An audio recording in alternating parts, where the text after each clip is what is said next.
Do you want to regulate your emotions or understand them?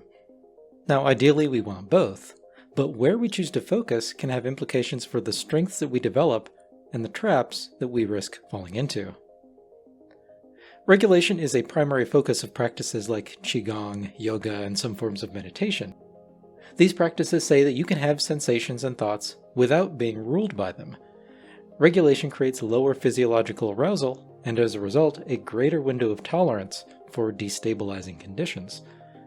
From regulation comes detachment, the capacity to view your thoughts and feelings from the outside. And from that detachment comes understanding. But when we practice regulation without understanding, we can fall prey to emotional suppression and numbness.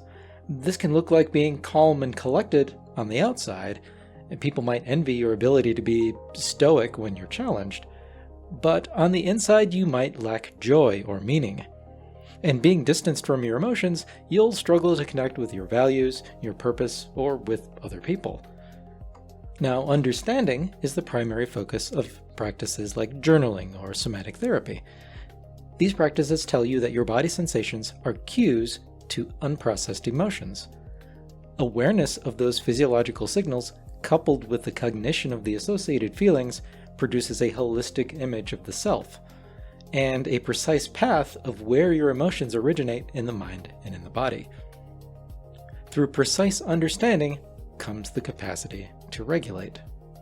But when we practice understanding without regulation, we can fall prey to rumination or over-identifying with our story. This can look like knowing exactly what our bad habits are, but being unable to correct them, and just watching helplessly from the inside as we make the same mistakes over and over. There is, of course, overlap between regulation and understanding.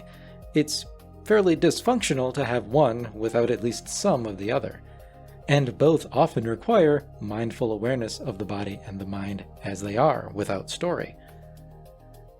Choose practices for emotional regulation and understanding, or both, ideally, with intention. And maintain awareness for those warning indicators that indicate that maybe you're practicing too much of one and neglecting the other.